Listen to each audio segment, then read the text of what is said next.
Oh iya. Oh, bukunya mengganggu nggak? Nggak apa ya? Oke. Halo semuanya, kita sekarang live ya dari Banda Aceh, langsung dari Banda Aceh. Hari ini saya mendapat kehormatan nih ya, kehormatan luar biasa karena kita sekarang live di kantor Flower Aceh. Yeay. Wah, senang sekali ya. Baik, Assalamualaikum warahmatullahi wabarakatuh. Selamat siang semuanya. Untuk semua audiens yang bergabung bersama kita live kali ini di YouTube channel Let's Talk ya, karena kita live di YouTube channel Let's Talk dalam acara podcast ya seri kedua atau part 2 di Banda Aceh gitu. Nah, Let's Talk ini sendiri memang timnya saat ini sedang berada di Banda Aceh gitu ya. Saya dan Farid lagi berada di Banda Aceh dan tentunya kita tidak mau menyanyiakan kesempatan ya Riz ya gitu. Kita ingin memanfaatkan kesempatan kita di Banda Aceh untuk sebanyak-banyaknya mendokumentasikan gitu ya pengetahuan dan pengalaman kawan-kawan aktivis perempuan seperti Riris ini gitu ya. Kalau sebelumnya itu di part 1 ada Eva Hovifa, Direktur PKBI Aceh ya, di Banda Aceh juga, dan kebetulan adik kelas saya dan Riris juga adik kelas saya di UIN Syarif Hidayatullah Jakarta. Alumni UIN kebetulannya luar biasa ya, jaringannya luar biasa se-Indonesia dan mengglobal ya, internasional juga begitu. Dan di part 2 ini kita akan mendiskusikan tentang gerakan perempuan Aceh saat ini, hambatan, tantangan, kesempatan, dan strategi. Gitu. Nah, kita tahu bahwa Let's Talk itu juga ingin berkontribusi ya sebenarnya terhadap atau kepada distribusi dan produksi pengetahuan tentang isu-isu gender, feminisme, perempuan dan irisannya gitu ya. Kita melakukan pendekatan interseksionalitas. Jadi ada persoalan kelas, persoalan adat, agama, disabilitas atau difabel, kemudian juga minoritas gender dan seksual, anak dan lain-lain gitu. Nah, ini menarik sekali kita ketika berbicara tentang gerakan perempuan Aceh. Nah, sebelumnya saya ingin mengucapkan terima kasih yang sudah bergabung bersama kita dan juga nanti bisa mengakses obrolan kita, mengobrol santai atau podcast kita ini kapan saja di YouTube channel Let's Talk karena bakalan ada terus di sana gitu ya. Jadi kalau buat teman-teman yang tidak bisa gabung secara live nanti bisa menyaksikan kembali gitu ya di YouTube channel Let's Talk gitu. Nah, salam solidaritas dari kami dan salam Let's Talk. Nah, salam Let's Talk itu seperti ini. Jadi ya L dan T. Nah, ini bahasa isyarat dari kawan tuli di keluarga Let's Talk yang diberikan kepada Let's Talk gitu. Jadi bahasa isyaratnya seperti ini, salam Let's Talk dan salam solidaritas. Semoga kita sehat-sehat selalu. Nah, kali ini kita akan mendiskusikan tentang gerakan perempuan Aceh ya, Iris ya. Dan ini menarik sekali. Kenapa kita harus membicarakan gerakan perempuan Aceh? Kenapa gerakan perempuan Aceh ini penting dibicarakan ketika kita mendiskusikan atau membicarakan tentang gerakan perempuan? Kita gerakan perempuan secara nasional dan juga global. Kenapa? Ada beberapa alasan ya. Sebelum kita berdiskusi lebih lanjut bersama Riris. Nah, yang pertama karena memang gerakan perempuan di Aceh ini penting karena gerakan perempuan di Aceh ini terlibat dalam upaya membangun Aceh pasca tsunami gitu ya. Kita tahu bahwa ada sebuah musibah yang maha dahsyat luar biasa dan itu membuat kita berduka ya, dunia dan Indonesia itu berduka luar biasa karena tsunami terjadi di Aceh. Dan ternyata gerakan perempuan itu juga ikut membangun gitu ya, membangun ulang Aceh gitu. Nah, melalui program rehabilitasi pasca tsunami, intervensi pasca tsunami gitu, dan itu yang pertama. Kemudian yang kedua, kita tahu juga bahwa sejarah Aceh itu sejarah yang dipenuhi dengan konflik dan kekerasan ya. Banyak sekali konflik yang terjadi di Aceh gitu. Kalau kita ingin membuka kembali sejarah Aceh gitu. Nah, maka gerakan perempuan itu terlibat dalam upaya membangun perdamaian di Aceh gitu ya, membuat Aceh itu menjadi Aceh yang damai gitu. Bagaimana kemudian gerakan perempuan di Aceh itu berusaha untuk terlibat dalam misalnya membuat Aceh yang kemudian damai, ya, yang kemudian mencoba untuk agar orang tidak kemudian berkonflik, kemudian juga terlibat dalam upaya-upaya penanganan dan pemulihan korban yang keluarganya misalnya tadi terlibat dalam konflik atau dalam tsunami misalnya ya. menjadi korban kekerasan dan lain sebagainya. Nah, kemudian yang ketiga, Gerakan Perempuan Aceh ini juga terlibat aktif dalam atau melalui program-program gender mainstreaming gitu. Nah, ini juga penting ya, gender mainstreaming di Aceh melalui program intervensi pasca tsunami tadi gitu, dan melalui misalnya pemberdayaan perempuan atau pemberdayaan komunitas gitu ya di akar rumput gitu, dan punya kepedulian yang sangat kuat terhadap persoalan-persoalan misalnya kekerasan terhadap perempuan.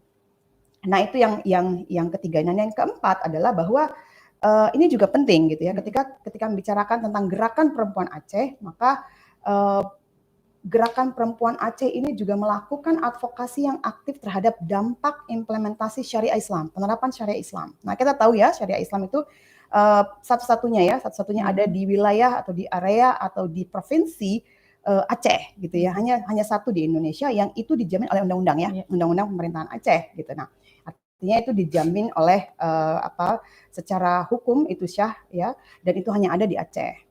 Nah, lalu bagaimana gitu ya setelah ada implementasi penerapan syariah Islam di Aceh, bagaimana kemudian teman-teman aktivis perempuan atau gerakan perempuan di Aceh itu bernegosiasi dengan bagaimana kemudian syariah Islam itu diterapkan di Aceh gitu ya. Karena sebagian atau mayoritas orang yang menginterpretasikan ajaran agama Islam di Aceh itu juga sangat patriarkal, misalnya ya misoginis gitu. Nah, kemudian menganggap bahwa tidak ada marital rape, misalnya tidak ada kekerasan terhadap perempuan gitu ya. Nah, bagaimana kemudian aktivis-aktivis perempuan misalnya seperti Riris ini dan aktivis-aktivis muda gitu ya, generasi muda menegosiasikan hal itu gitu. Nah, itu. Nah, kemudian kita juga ingin lebih jauh tahu tentang kondisi gerakan perempuan Aceh saat ini gitu ya. Sekarang ini itu seperti apa setelah misalnya tidak ada lagi tsunami ya, kemudian tidak ada lagi funding atau lembaga donor yang mendanai gitu ya. Artinya apa? Artinya ada pengurangan secara sumber daya finansial ya, finansial. Nah, apa yang terjadi dengan LSM perempuan atau organisasi perempuan yang ada di Aceh ini, terutama di Banda Aceh setelah tidak ada lagi misalnya funding atau hanya sedikit funding yang membiayai program-program pemberdayaan perempuan di Aceh, sementara persoalan perempuan, ya persoalan kekerasan terhadap perempuan, ketidakadilan gender itu banyak sekali, masih banyak terjadi di Aceh, ya di Banda Aceh. Kemarin terakhir ada kasus ketika saya Let's Talk mengadakan live ya, Saturday Night Live di IG, di Instagramnya Let's Talk, kita mengundang Bang Faris, Bang Faris, Sultan Faris Syah. Dan beliau mengatakan bahwa ada kasus perkosaan ya yang terjadi pada anak yang dilakukan oleh ayahnya, dan itu dibebaskan oleh mahkamah. Nah, itu miris ya, itu menyedihkan, miris, dan kenapa itu bisa terjadi gitu di Aceh gitu ya, yang menerapkan syariah Islam. Seharusnya kan kalau kita misalnya berpedoman pada ajaran agama Islam itu tidak boleh ya terjadi ya kekerasan seksual, apalagi dilakukan oleh ayah terhadap siapapun, tidak boleh gitu. Nah, itu yang akan kita bicarakan di sini ya.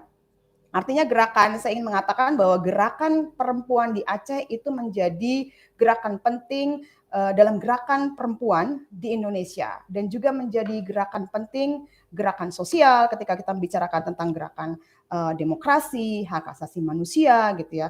Kemudian menjadi bagian penting dari proses sosial dan politik perempuan di Indonesia. Nah, kali ini kita sudah kehadiran Riswati, biasa dipanggil Riris. Nah, yang saya mau tanya nih Riz ya, kenapa itu Okinawa, Riz? Itu kalau di Facebook itu ada nama Okinawa gitu. Jadi kemarin waktu kita buat flyer itu, yang ingat itu Riris Okinawa gitu ya. Kalau sebenarnya saya sudah punya CV-nya gitu. Nah, Riswati, tapi kenapa menjadi Okinawa gitu, Riz? Iya. Kenapa itu, Riz? Itu zaman kita waktu di kuliah dulu, waktu di UIN. Ya, Kak Ira. Jadi di UIN itu kan ada ikon-ikon atau nama-nama panggilan kita. Jadi kita kan gitu, teman-teman manggilnya si Okinawa. Oh, oke. Saya pikir lahir di Jepang ya. Itu masih terbawa dia ya. Nah, ini lengkapnya ya, kita mungkin sebagian, pasti kawan-kawan kalau di Aceh sudah pada kenal dengan Riz, tapi mungkin di beberapa daerah lain mungkin belum begitu mengenal gitu ya, kita akan perkenalkan. Jadi beliau ini bernama Riswati, dipanggil Riris ya, nama kerennya itu Riris, nama panggilannya Riris. Dan Riris ini seperti saya katakan sebelumnya, lulusan dari UIN ya, UIN Syarif Hidayatullah Jakarta atau UIN Syahid Ciputat. Ya. Gitu, dan adik kelas saya 2 tahun ya. Iya Kak Ira. Iya 2 tahun. Terus sering lihat adik kelas Kakak saya lagi kajian di Formaci ya? Aktivis Formaci. Iya, aktivis Formaci, Formasi Ciputat ya saat itu. Forum kajian ya. Forum kajian. Iya, waktu itu jadi koordinator feminisme, kebetulan kajian feminisme dan Islam. Nah, ini lulus Fakultas Tarbiyah ya? Iya. Oke, jurusan bahasa Arab. Pendidikan bahasa Arab ya. Dan S2-nya di Pusat Kajian Wanita dan Gender Universitas Indonesia. Dan pasti banyak ya, banyak kenal dengan aktivis perempuan ya, karena banyak ya aktivis perempuan yang lulusan dari situ ya. Pusat Kajian Wanita dan Gender dari angkatan pertama, 2 dan seterusnya. Angkatan keberapa, Riz? Angkatan keberapa itu ya Kak? Sama siapa? Dengan sekelas. Kak Seli itu setelah aku dia. Siapa? Kak Seli. Oh, Mbak Seli. Aku barengan dengan Mbak Nunik, Nunik, Kak Margaret Eta, terus Diana T. Pakasi, sama Mbak Diana. Oke. Di Visip ya, Visip UI. Iya, Visip UI. Kemarin kita pernah undang juga di acaranya Let's Talk. Ya, dan banyak sekali sebenarnya ya, kalau CV-nya ini panjang, tebal banget gitu. Saya nggak mungkin bacain. Jadi kalau ingin belum diresumin nggak sih?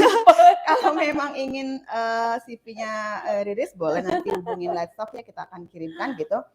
Nah, banyak sekali mengikuti training-training tentang isu gender, HAM, perempuan baik di dalam maupun di luar negeri.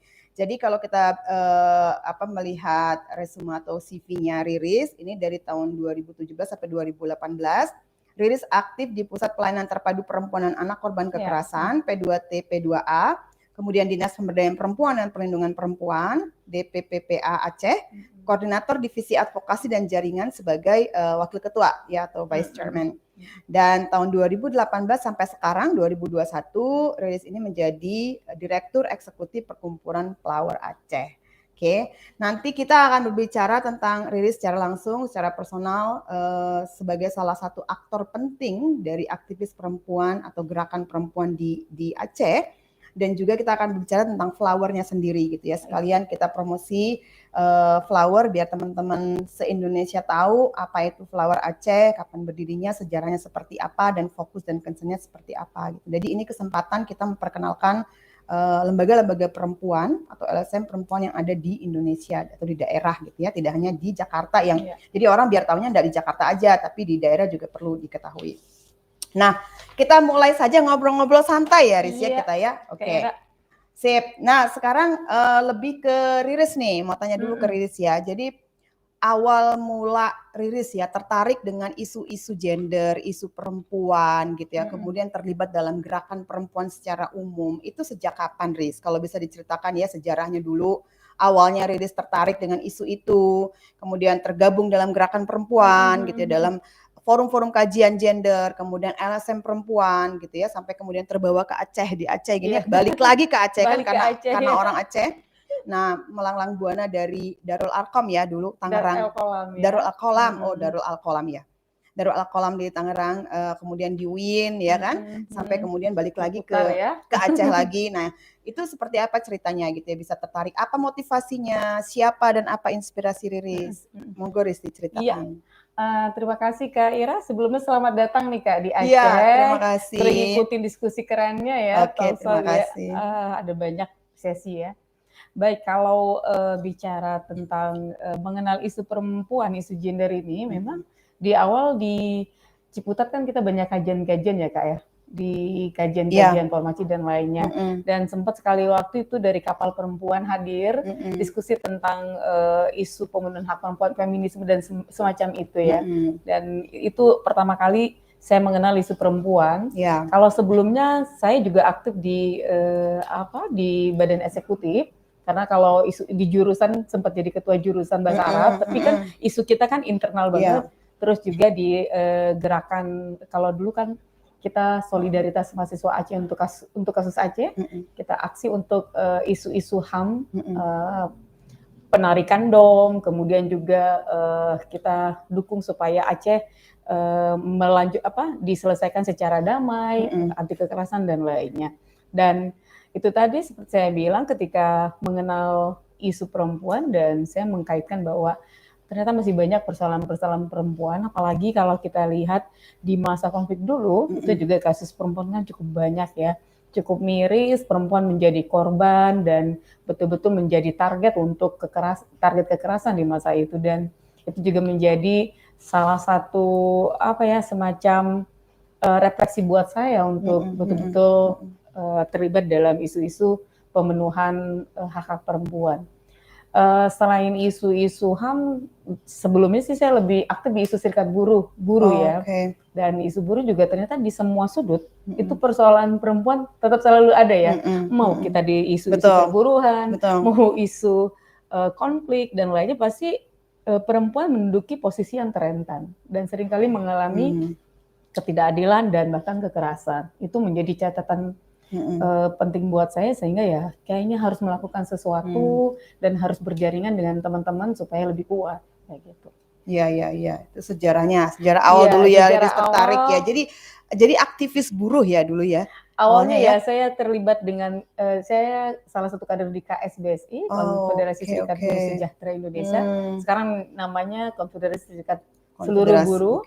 Jadi dulu kan karena habis tsunami jadi emergency aid, jadi bersama Serikat Buruh Sel kita membantu memastikan teman-teman buruh di Aceh dari sisi emergency aid-nya sampai juga pemberdayaan dan lain-lainnya. Dan di Aceh lah saya ketemu banyak jaringan. Setelah di Serikat Buruh saya kan bergabung dengan Interpis, salah satu lembaga yang menindaklanjuti dari kerja-kerjanya AMM.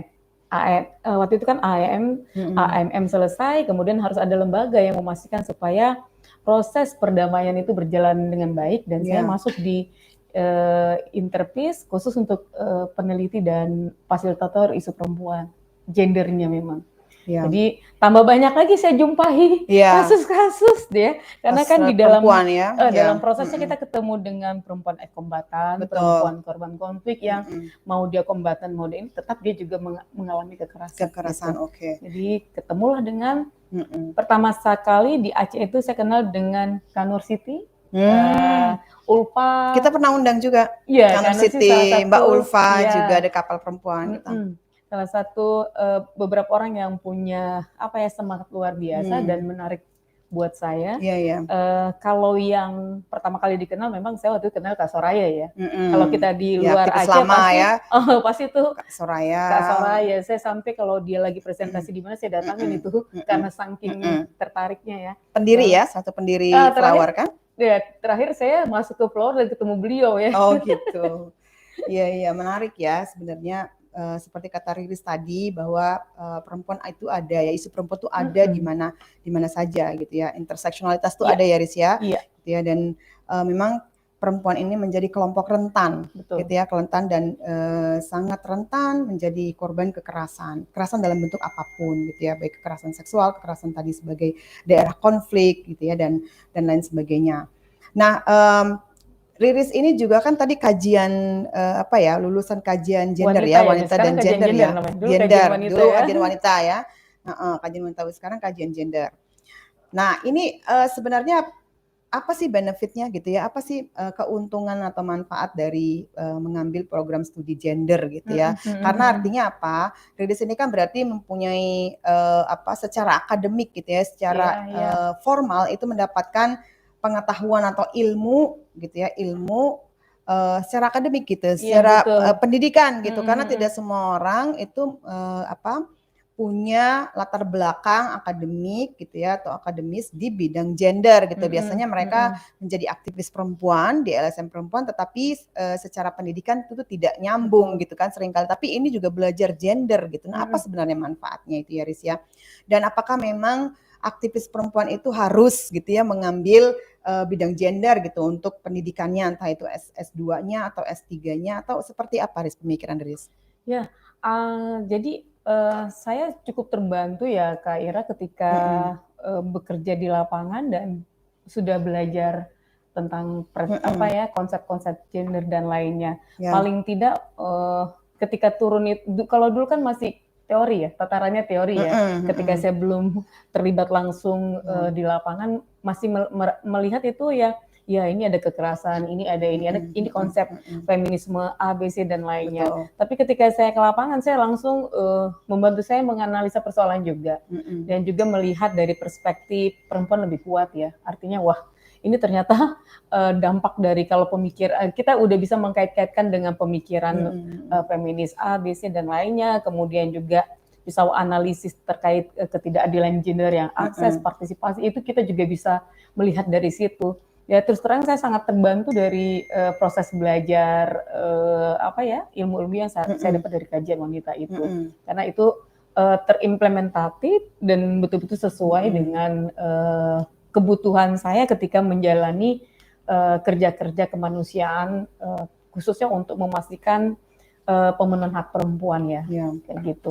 Nah, pilihan saya pikir teman-teman ya bisa kita kan belajar isu ke perspektif gender itu kan penting ya. Kalau tidak harus kuliah, kalaupun memang kita mendapatinya dari proses pelatihan, belajar bersama itu juga cukup memadai. Karena yang terpenting adalah ketika konsep itu diinternalisasikan, dipahami dengan cukup baik dan betul-betul kita jadikan acuan sih menurut saya gitu sih. Ya, dia akan menjadi paket komplit ya, Chris ya. Kalau kita belajar secara formal ya di institusi pendidikan. Saya sangat alhamdulillah sekali punya kesempatan, tapi tidak berarti kalau kita nggak di situ nggak maksimal gitu loh. Ya, tidak maksimal, tapi menjadi komplit karena kita belajar teori di kampus, kemudian kita praktekkan di lapangan, kemudian dari lapangan membuat kita dapat data, membuat teori baru gitu ya, theorizing practices ya. Karena kalau di LSM kan kita lebih kerja lapangan ya, di grassroots itu di akar rumput kita dapat banyak data, kemudian bagaimana data itu bisa berbunyi kita butuh teori. Nah kemudian kita men-theorizing practices yang ada di lapangan itu juga butuh kan.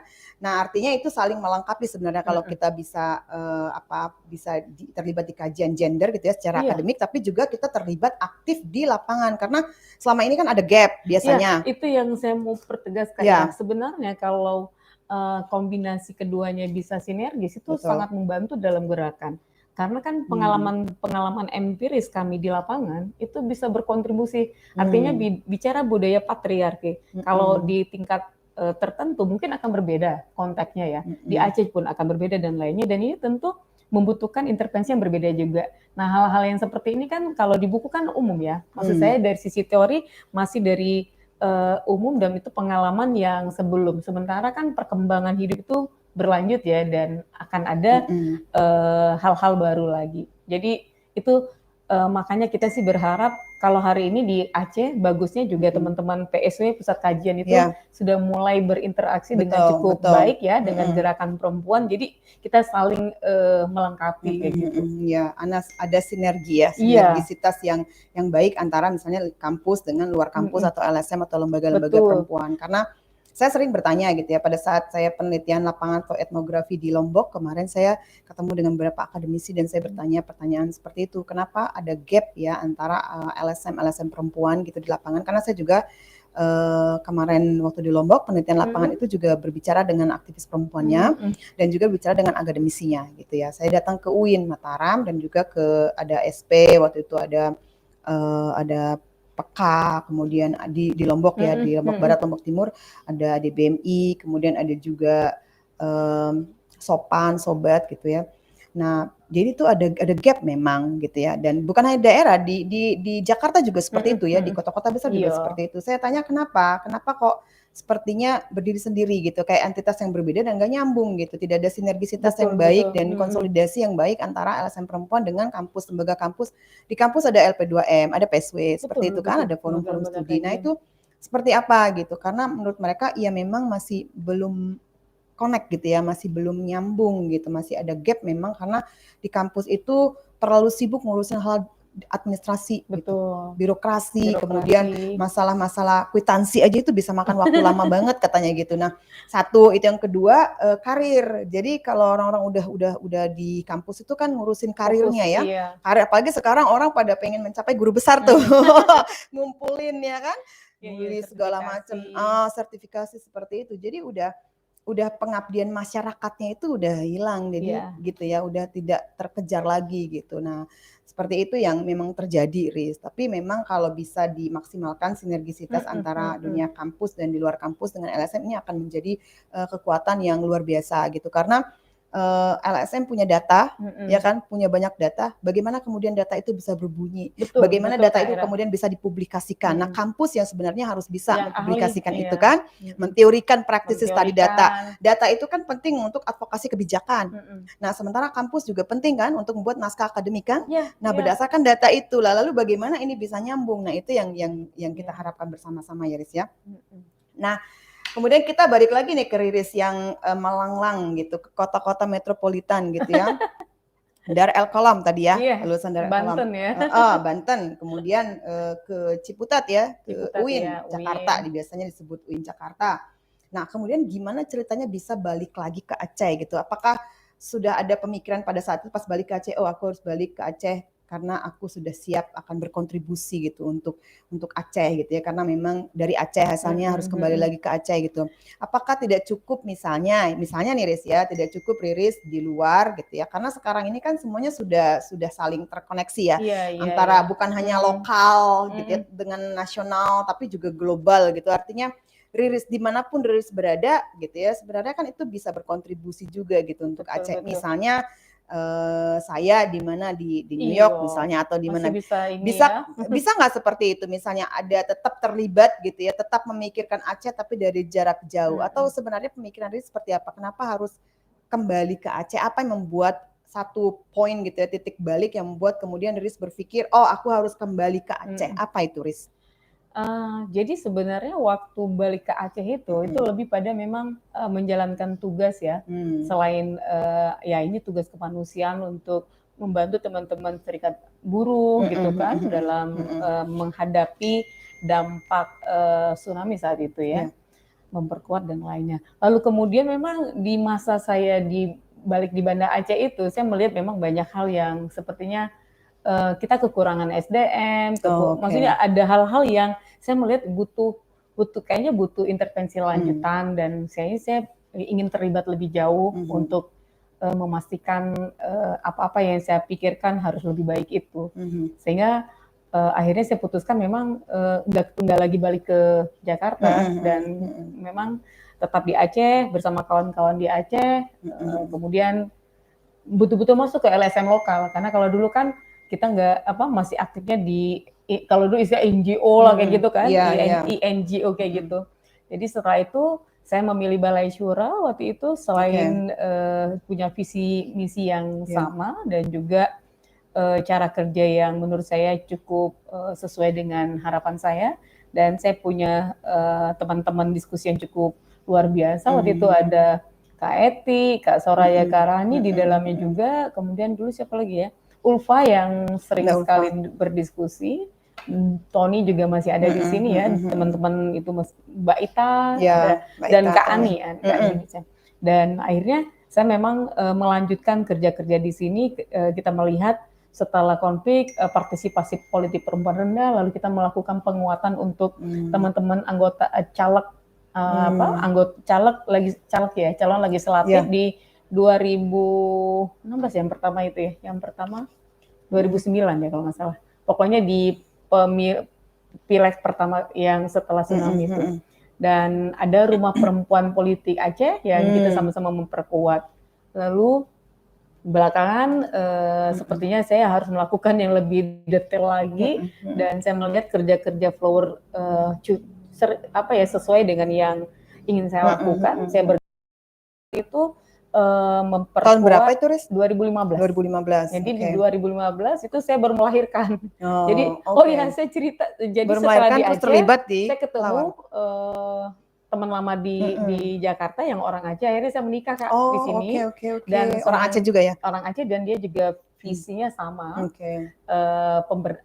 Ingin melakukan kerja-kerja sosial. Jadi saya pikir ini dia juga serius ingin membangun Aceh yang begini begitu ya. Jadi satu visi dan kami menikah. Lalu saya hamil waktu itu dan melanjutkan dengan kerja-kerja di Flower untuk isu pemenuhan HKSR perempuan untuk mendukung kepemimpinan perempuan akar rumput. Nah, kalau di Balai Syura saya lebih bicara kebijakan, kemudian juga memperkuat perempuan di level menengah ke atas. Tapi kalau di Balai Syura ini banyak di Flower ini kita melakukan pengorganisasian kelompok perempuan di akar rumput. Jadi bagaimana memperkuat perempuan di akar rumput ya, mendapatkan akses, partisipasi dan lainnya sehingga mendukung kepemimpinan perempuan di desa. Karena kita pahami bahwa dia kan akan sangat berhubungan kalau di desanya kuat juga nantinya akan berkontribusi ke atas kayak gitu. Ya. Jadi tadi ada beberapa program yang Riris ceritakan ya tentang Flower ya, HKSR ya. Tadi ya itu. Jadi kalau Flower tadi ya Flower kan berdiri di 23 September di tahun 89. Saat ini udah 32 tahun dia usianya. Sudah zaman Orde Baru ya, Riz ya? Dari sebelum Orde Baru. Jadi memang kalau tujuan pembentukannya sudah pasti kita ingin memastikan pemenuhan hak-hak perempuan ya. Kemudian dalam perjalanannya ada kalau di masa konflik ya kita fokus untuk pemenuhan hak perempuan di masa konflik. Tsunami juga fokus isunya di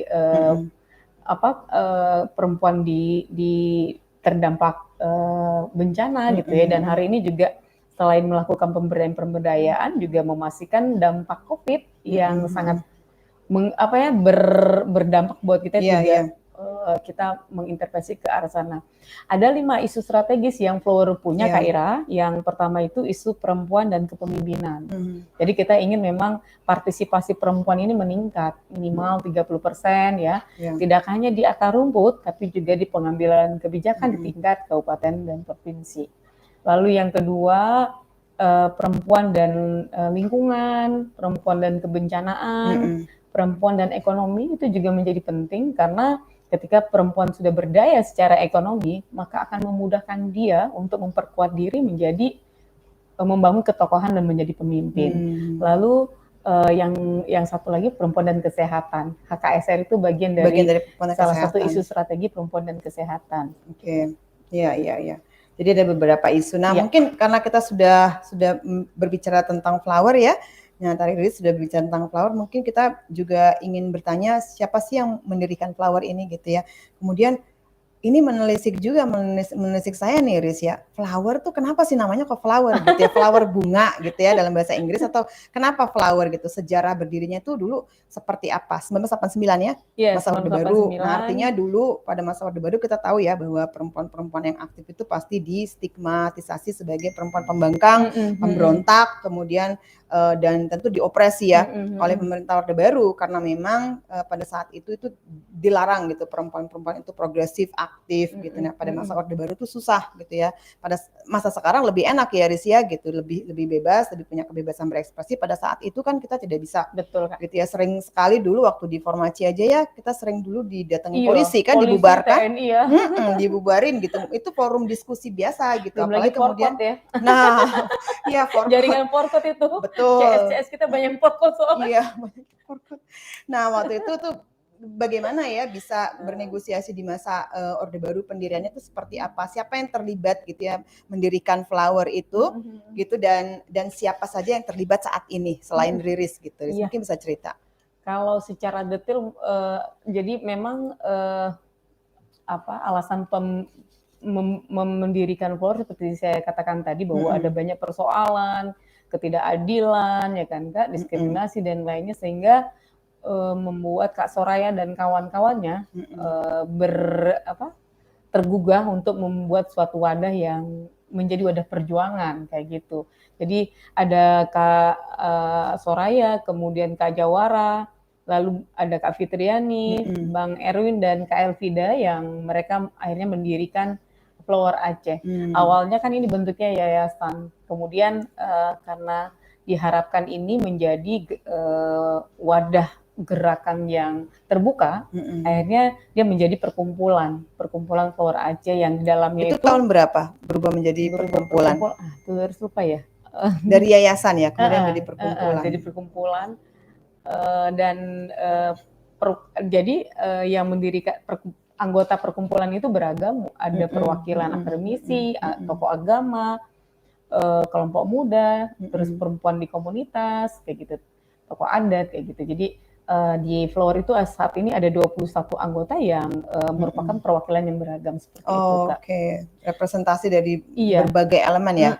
Jadi kalau bicara siapa yang bersama saya hari ini, sudah pasti seluruh anggota perkumpulan hari ini masih bagian dari orang-orang yang punya kontribusi besar memastikan Flower berjalan.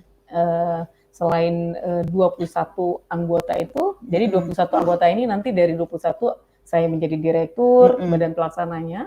Lalu ada 3 orang dewan pengurus, ada Karani sebagai ketua dewan pengurus, anggotanya ada Bang Abdullah Abdul Muthalib, kemudian ada Kak Fitriani yang saat ini lagi di KKR Aceh ya. Oke. Ya, jadi semua teman-teman, kakak-kakak saudara dan lainnya itu ya hari ini masih berkontribusi dengan melalui jaringan dan kapasitasnya masing-masing. Kalau stafnya ada berapa, Riz? Kalau Staf bisnis secara struktural ya, secara struktural badan pelaksana Flower itu ada 24 staf, Kak. 24 staf dari di kantor ini semua beroperasinya? di kabupaten kota, Kak. Oh gitu. Jadi kita tersebar di kabupaten kota. Jadi kalau yang level koordinator di manajemen itu kita ada koordinator divisi pemberdayaan masyarakat itu ada Erna. Lalu ada koordinator divisi pengembang kajian, publikasi dan dokumentasi itu ada Bang Hendra, yang salah satu yang orang staf lama juga ya. Lalu yang ketiga divisi keuangan pelaksana keuangan dan kelembagaan itu ada Haris dan Fatin tadi yang staf ini. Jadi kalau di Banda Aceh ada sekitar 8 orang, selebihnya kita tersebar di beberapa kabupaten. Oke, di Banda Aceh ada 8 ini ya, yang di sini ya. Iya. Sehari-hari ya beroperasi yang hari-hari di sini. di provinsi. Selebihnya tersebar minimal ada 3 atau 2 orang di kabupaten kota. Berarti ini sering ke luar kota ya? Bolak-balik ya? Kadang-kadang gitu ya? atau kan biasanya nanti teman-teman koordinator yang berbagi peran, jadi mungkin lebih pada monap di akhir tahunan. Karena teman-teman koordinator kan punya tanggung jawab monap juga. Jadi sekarang lagi ngarap program apa? Kalau sekarang ada 2 Kak, yang dengan UNICEF, penanganan malnutrisi terintegrasi untuk perempuan dan anak ya. Terus yang kedua dengan Feminist Participatory Action Research itu dengan APWLD Thailand, Kak. Thailand. Kita sedang meneliti juga tentang pengalaman perempuan korban konflik ya. Jadi proses-prosesnya dalam berjalan saat ini. Jadi alhamdulillah masih dapat ini ya, kucuran dana ya, masih dapat bantuan ya dari Thailand dan dari UNICEF ya. Ya, tapi memang rata-rata kan akan selesai di tahun depan ya, Kak. Kayak UNICEF, kami MOU dari 2018 selesai di 2021 ini. Okay. Ada kemungkinan tapi belum ada kontrak terbaru. Lalu kalau APWLD memang UNICEF ada satu program lagi yang selesainya tahun depan di akhir 2022 dan AWPLD. Tapi nominalnya juga berbeda. Dan hari ini memang tadi Kak Ira sudah sampaikan juga ya bahwa ada kendala-kendala keterbatasan donor dan lainnya itu memang kita merasakan itu juga. Nah ini kan isu dasarnya, isu utama dari Flower Aceh ini kan ada 5 tadi ya. Ada kesehatan tadi kan ya. HKSR. Kemudian ini tadi berbicara tentang malnutrisi. Ini masuk di situ, di isu kesehatan itu gitu. Kenapa mengambil isu malnutrisi? Jadi kasus-kasus gizi buruk ternyata juga dialami jadi perempuan juga mengalami dampaknya juga ya. Maksud saya seperti perkawinan anak juga menyebabkan gizi buruk buat si perempuannya. Kemudian juga ada persoalan di masyarakat kita tentang pola asuh, pola makan, dan budaya, mitos dan lainnya itu yang mempengaruhi cara pandang terhadap kesehatan, makanan dan lainnya berdampak pada kesehatan. Dan perempuan sebagai orang pertama yang di dalam rumah tangga itu kan seringkali menjadi sorotan. Nah, melalui program ini kita membangun kemitraan bahwa tanggung jawab memastikan pengasuhan, kemudian memastikan kesehatan itu ya tanggung jawab bersama suami dan istri kayak gitu kan. Kemudian juga ada peran tokoh agama untuk memastikan peningkatan kesehatan dan penanganan stunting. Jadi ada kalau di sektor parenting itu memang kita mengedepankan bagaimana pola asuh positif yang melibatkan ayah, maka ada kelas ayah gitu. Oke, ada kelas ayah juga ya. Ada kelas ayah di BKB-nya. Kemudian konseling untuk ayah juga ada. Jadi ayah juga punya tanggung jawab untuk memberikan edukasi untuk anak-anaknya, untuk mendidik anak-anaknya. Itu bagian dari program UNICEF ini, malnutrisi Iya, ini. bagian di program UNICEF. Oke, itu di beberapa kabupaten juga ya? Iya. Kalau di sini di Banda Aceh? Program UNICEF itu ada di Sabang, kemudian Singkil, Nagan Raya, dan Aceh Selatan. Oke. Kalau di provinsinya untuk rapat-rapat koordinasi dan penguatan advokasi kebijakan lainnya. Tapi tingkat malnutrisi sendiri di Aceh seperti apa, Riz? Di Aceh termasuk tinggi ya, waktu itu 3 se-Sumatera. Karena sebenarnya ini Kak, seperti pemberian makanan untuk bayinya itu yang nggak tepat.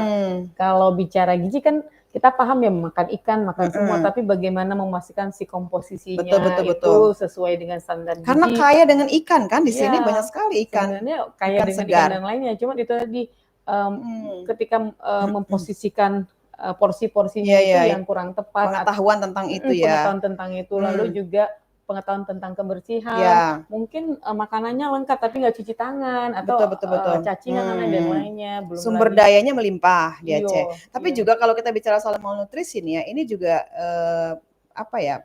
ketika saya kembali lagi ke Banda Aceh gitu ya. Ini Banda Aceh gitu ya. Kalau malnutrisi mungkin malnutrisi itu di kabupaten-kabupaten lain mungkin ya, di daerah lain ya, bukan Banda Aceh. Karena kalau saya lihat di Banda Aceh itu saya lihat banyak orang kaya loh, Riz. Ya kan, itu saya masuk ke gang-gang gitu, kalau saya jalan pagi itu saya ngeliat itu rumahnya tuh besar-besar, kaya, mobilnya satu rumah itu bisa 2, dan ini kok orang kaya semua isinya. Nah kemarin tuh saya ngobrol dengan Eva dan Elizarni, jadi teman saya sama-sama penerima beasiswa Ford Foundation, baru balik dari Amerika di Ohio University, jadi kita ketemuan gitu, dan dia bilang, saya kaget pulang ke Banda Aceh, saya ke Banda Aceh balik, dia orang Biren tapi di Banda Aceh ada rumah saudara.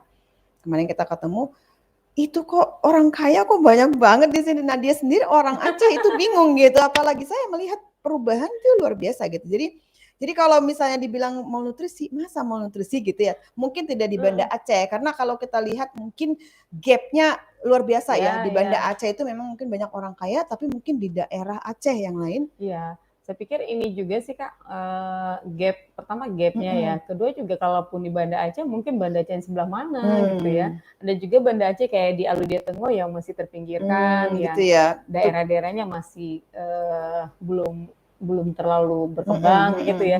Ada juga wilayahnya, jadi ya gap pembangunan itu sih Kak yang memang kita gap rasa belum. Jadi melahirkan persoalan kelas ya, persoalan baru. Jadi Banda Aceh cukup bagus memang, tapi kabupaten lain kalau Kakak ke Singkil itu sepi banget. Betul ya, makanya ya. Nah terus kita mau masuk langsung ke tema kita ya, tentang gerakan perempuan saat ini gitu. Nah mungkin Riz bisa cerita bagaimana sih sebenarnya kondisi gerakan perempuan di Aceh saat ini, Riz gitu ya. Kemudian isu-isu apa gitu yang sekarang itu sedang banyak di Aceh ya, terutama di Banda Aceh itu isu-isunya tuh apa saja, isu-isu kalau kita bicara tentang persoalan-persoalan perempuan, isunya apa saja dan seserius apa, Riz?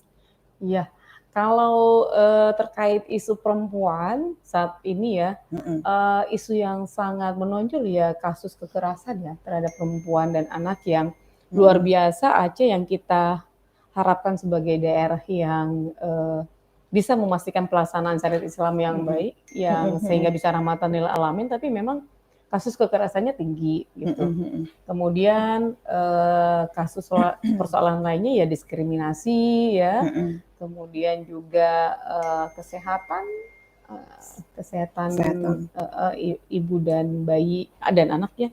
Kemudian juga partisipasi politik sih, itu juga masih sangat belum terlalu maksimal. Kalau kita mau bicara kuota 30%, maka Aceh belum sampai 30%, kira-kira seperti itu. Itu beberapa yang saya rasa yang cukup dominan. Satu lagi ya pemberdayaan ekonomi ya Kak. Ekonomi itu juga apalagi setelah pandemi ini ya, pada saat pandemi itu memang berpengaruh ke semua hal kayak gitu. Iya ya. Jadi sekarang saat ini agenda gerakan perempuan apa? Itu agenda gerakan perempuan yang sekarang yang melihat tadi ada beberapa persoalan tadi ya, beberapa persoalan yang ada di Aceh. Jadi kita itu sedang fokus mengadvokasi untuk rancangan undang-undang untuk perlindungan terkait kekerasan seksual ya. Itu RUU PKS di tingkat nasional. Teman-teman gerakan perempuan itu konsen ke arah sana. Lalu di tingkat Aceh kita lagi pastikan supaya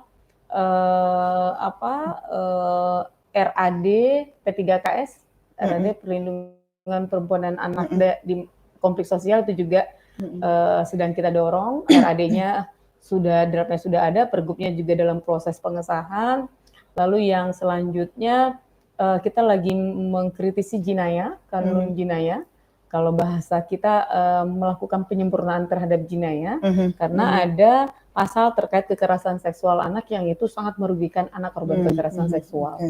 Jadi itu dengan teman-teman jaringan lembaga layanan lainnya seperti LBH Banda Aceh yang memang sangat leading untuk isu ini, kemudian Kontras, kemudian SP ya. Jadi kita minta supaya ada revisi 2 pasal dan penanganannya itu melalui Undang-Undang Perlindungan Anak supaya anak korban KS di Aceh itu betul-betul terlindungi karena korbannya rata-rata anak perempuan dan anak laki-laki yang mengalami sodomi. Lalu isu lainnya terkait dengan pemberdayaan ekonomi, ya kita dorong supaya UMKM atau perempuan punya usaha kecil ini bisa mendapatkan akses untuk apakah itu dalam bentuk pemberdayaan, akses penguatan kapasitas dan lainnya. Dan kepemimpinan perempuan satu lagi. Kepemimpinan perempuan, iya. Ya baik, terima kasih pada audiens yang bergabung bersama kita live ya di YouTube channel Let's Talk. Terima kasih sekali lagi. Kalau Anda punya pertanyaan gitu ya, silahkan kita nyalakan ya chatnya, chat di YouTube channel Let's Talk. Jadi kalau ada pertanyaan atau komentar silahkan untuk menuliskannya. Nanti saya akan bacakan ya. Nah, tadi bicara soal kuota ya 30% yang belum sampai ya, belum nyampe sampai pada kuota 30% di Aceh sendiri dan ini menarik, Riz. Kalau kita bicara tentang leader sebagai misalnya anggota DPR gitu ya, DPRD di Aceh sendiri itu sebenarnya seberapa banyak sih baik laki-laki atau perempuan yang memiliki perspektif gender dan perspektif korban gitu ya. Itu apakah yang perempuan-perempuan yang tidak 30% itu duduk di sana itu punya perspektif gender, keadilan gender gitu ya, perempuan dan anak dan juga korban, dan bagaimana dengan yang laki-laki gitu, yang berjenis laki-laki gitu. Kalau dijumlahin kayaknya agak susah ya karena masih minim ya. Tapi kalau menunjuk beberapa orang yang saat ini vokal itu ya kita bisa lihat seperti kalau di legislatif itu yang sangat vokal itu Bu Darwati ya, Bang Hendra Budian, kemudian Pak Irwan Johan juga termasuk yang ini juga ya. Lalu siapa lagi ya, Bu Nora juga termasuk yang aktif. Jadi ada beberapa yang di Komisi 1 terutama itu juga banyak yang punya perspektif yang korban kekerasannya kuat karena mereka yang memberikan inisiatif.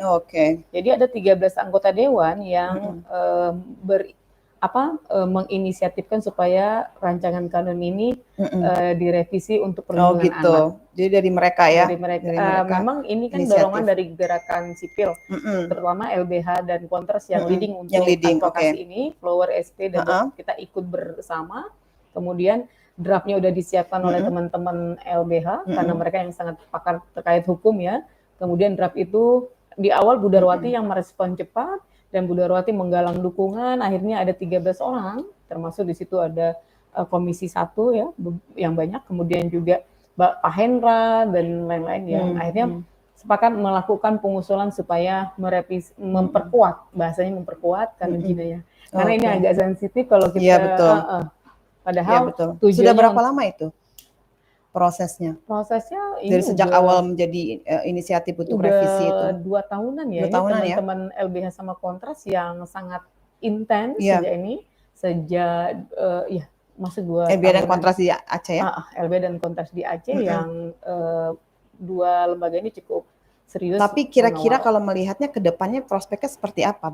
Apakah akan direvisi dan akan mendengarkan suara-suara teman-teman aktivis perempuan? Ya, sebenarnya kalau fokus pada revisi minor 2 pasal itu saja, ini bisa segera. Tapi kalau terlalu banyak dengan isu lainnya juga akan banyak juga orang lain yang mengikuti kepentingan untuk melakukan revisi, itu yang kita khawatirkan. Oke, ada konflik kepentingan. Dan kalau melihat resistensi nih dari anggota DPR yang lain gitu ya, atau dari masyarakat seperti apa untuk pencabutan 2 pasal, pencabutan ya, merevisi pencabutan 2 pasal itu? Kalau untuk kasus kekerasan seksual, umumnya kan kita karena selama ini mendengar ya kasus langsung dari korban KS itu yang ditangkap, habis itu dicambuk, ada yang lepas, ditangkap, habis itu bebas, ada juga ya.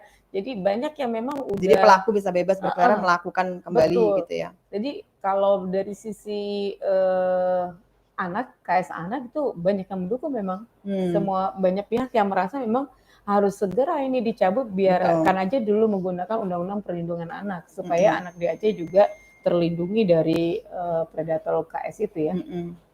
Oke. Nah, ketika kita bicara tentang gerakan perempuan di Aceh ini ya, Riz ya, lalu siapa sih sebenarnya kalau kita bicara, oh ini gerakan perempuan di Aceh, siapa sih aktornya gitu? Siapa sih representasi dari gerakan perempuan itu kalau kita bicara, siapa aja? Personal atau lembaga ya Kak? Boleh lembaga, boleh personal. Kalau bicara gerakan sih, kita kan semua teman-teman aktivis perempuan, terus LSM yang fokus untuk isu perempuan, itu kan kita bergabung ya dalam lembaga payung kita, Balai Syura. Jadi bicara gerakan ya yang mengkoordinasikan gerakan perempuan di Aceh sejauh ini kan Balai Syura. Walaupun nanti ada forum Puspa yang dari sisi pemerintah juga membuat payung lembaga-lembaga, lalu ada Porhati dan macam-macam ya, kan banyak. Tapi kalau yang bicara gerakan LSM ini kita ikutnya dengan Balai Syura, dan kita punya isu-isu strategis yang memang disepakati bersama untuk dijalankan bersama. Ada mekanisme penyusunan rencana aksi bersama, refleksi dan lainnya. Kalau bicara aktor-aktor penting lainnya, ya saya pikir para pimpinan lembaga perempuan yang punya program-program terkait perlindungan dan pemulihan anak ya, ini juga menjadi aktor penting. Misalnya selain Flower Aceh itu ada RPUK ya, kemudian ada Solidaritas Perempuan Aceh yang bicara isu lingkungan, lalu ada APWF yang bicara isu perempuan dan konflik ya, perdamaian, lalu kemudian ada KKTGA yang konsen untuk penanganan kasus KTPA, kemudian juga ada banyak lagi sih Kak, tapi itu tadi dengan kondisi hari ini beberapa agak kesulitan beroperasi ya. Tapi artinya tidak harus gerakan perempuan itu tidak harus mereka yang terlibat dalam LSM perempuan gitu ya, Riz? Ya, tidak harus kan? Saya pikir enggak, karena begini, ini kalau kita bicara dari sisi LSM yang bekerja secara kelembagaan ya. Tapi kalau bicara dari sisi personal, di akar rumput cukup banyak Kak aktor-aktor strategis ya, perempuan-perempuan yang potensial yang bergerak dari bawah. Misalnya kita punya tokoh perempuan, tokoh adat yang ada di desa yang punya perspektif baik, dan dia melakukan perubahan-perubahan. Atau tokoh agama di Aceh Barat dan juga CEO kami itu Bu Umi Anissa, bagaimana dia menjadikan pesantren dia tempat untuk pemulihan korban KS misalnya kayak gitu. Lalu ada juga teman-teman yang menjadi kader posyandu atau kader penggerak di desa yang dia dengan pemahaman perspektif keadilan gender itu dia sambil memberikan edukasi kayak gitu. Dan aparatur desa, kami punya CEO yang juga aparatur desa, dia koordinator program di Desa Aludaya Tengah. Dia memastikan supaya anggaran itu juga ada untuk perempuan, enggak dalam bentuk kebutuhan kayak visi kayak gitu, tapi memastikan ada anggaran pemberdayaan perempuan. Kemudian ya saya pikir ada banyak yang paralegal komunitas ya yang melakukan pendampingan kasus-kasus. Kan Flower kan kita punya staf yang mereka memang mendampingi kasus, tapi di akar rumput kita punya teman-teman paralegal komunitas yang mereka yang pertama kali mendapatkan informasi kalau ada kasus-kasus ya. Nah itu juga banyak berada di komunitas. Banyak yang terlibat di akar rumput langsung ya. Artinya jadi, tadi ada juga tokoh masyarakat, tokoh agama gitu ya, kemudian terlibat tokoh adat yang terlibat. betul. kader dan lainnya. Artinya bukan gerakan perempuan, ketika bicara gerakan perempuan tuh bukan hanya mereka atau aktivis perempuan yang terlibat di dalam Tidak. LSM saja ya, atau lembaga-lembaga swadaya masyarakat atau organisasi perempuan saja. Ya. Nah, lembaga-lembaga kampus juga, lembaga pemerintah Kalau juga dia seperti punya Puspa.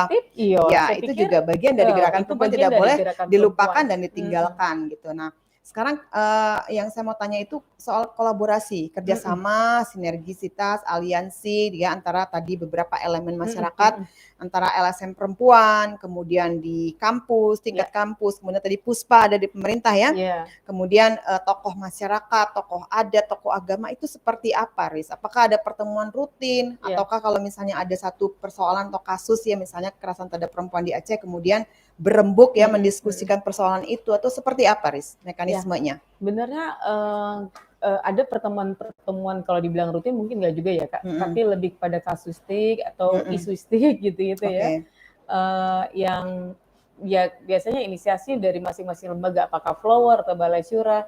Kalau Flower yang sebelumnya misalnya kita menganggap penting nih isu penanganan stunting, kita undang para lintas sektor, PA, kemudian juga perwakilan akademisi dan LSM ya. Kemudian kalau yang isu lainnya sebelumnya kita pernah dorong tentang SDGs ya. Ya kita bermitra dengan Bapeda, mengajak multi pihak karena memang juga kepentingan multi pihak itu harus ada ya, untuk memastikan ada RAD SDGs di Aceh sehingga bisa diimplementasikan. Jadi pola-pola kolaboratif itu sebenarnya udah menguat Kak, sudah jalan ya untuk Aceh.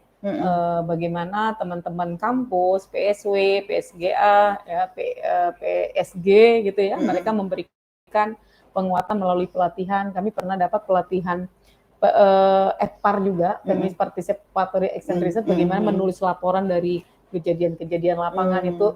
Dulu Kak Iras kalau nggak salah ketuanya itu pernah dikasih juga. Lalu kalau kita nyusun paper posisi dalam mengadvokasi kebijakan, kita minta tolongnya sama Bu Nur Siti yang sekarang jadi ketua Pusham, ketua PSW Unsia. Lalu kalau ada butuh advokat yang kebijakan hukumnya, ada Karani di Pusham. Jadi sebenarnya udah mulai bersinggungan dan bersinergis ya kerja-kerjanya gerakan perempuan. Ya, gitu. Ya. Jadi sudah cukup solid lah ya kalau dibilang. Hanya saja memang butuh yang kayak Kak Ira sampaikan, harusnya ada forum konsolidasi yang formal, yang reguler. Kalau dulu kan kita ada gender working group. Iya, ada gender working group ya. Kemudian ada yang jangka PKTP kalau dulu ya. Oh, ada macam-macam yang itu rajin gitu kan. Jadi tiap 1 bulan sekali itu ada pertemuan rutin. Kalau sekarang memang ada beberapa kendala mungkin ya sehingga nggak aktif. Paling yang lebih sering itu penanganan kasus ya. Kalau ada kasus merespon kasus ya, jadi kasuistik masih ya, kasuistik sifatnya ya. Jadi belum ada misalnya pertemuan rutin yang membahas misalnya upaya lebih strategisnya apa, jangka pendek, menengah gitu ya, sampai kemudian jangka panjang. Kalau misalnya tidak ada kasus gitu. Balai Syura kan lebih ke gerakan perempuan, tapi gerakan yang multi pihak itu belum ya. Maksud saya yang multi stakeholder ya. Multi stakeholder, jadi nggak cuma ada gerakan perempuan, tapi juga ada teman-teman media, ada semuanya ya. Ada media semua. Itu penting itu untuk menggandeng ya, merangkul media itu, karena seringkali media itu tidak berperspektif korban kan, perspektif gender yang baik.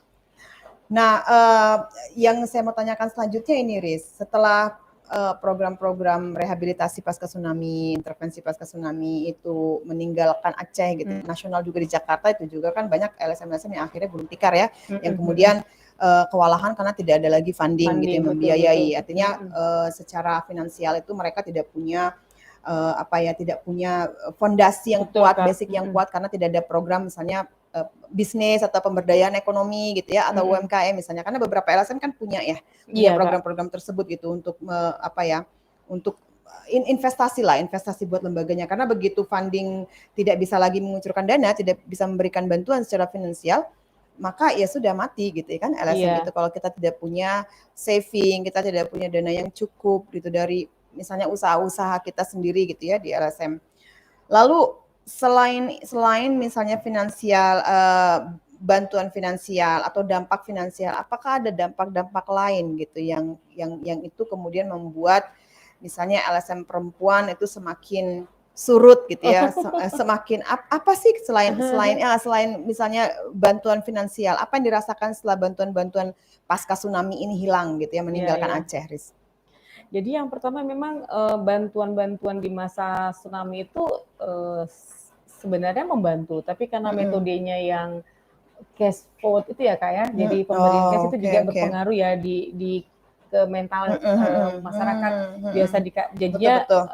kalau melakukan sesuatu itu harus dinilaikan dengan uang. Padahal kalau dulu masyarakat Aceh itu kan gotong royongnya tinggi ya. Nilai-nilai apa ya, bahaya juga itu ya. kebersamaan, itu yang sebenarnya butuh waktu lama juga waktu itu kita mengurangi itu, dan orang baru sadar kita nggak lagi ada NGO, jadi please gitu.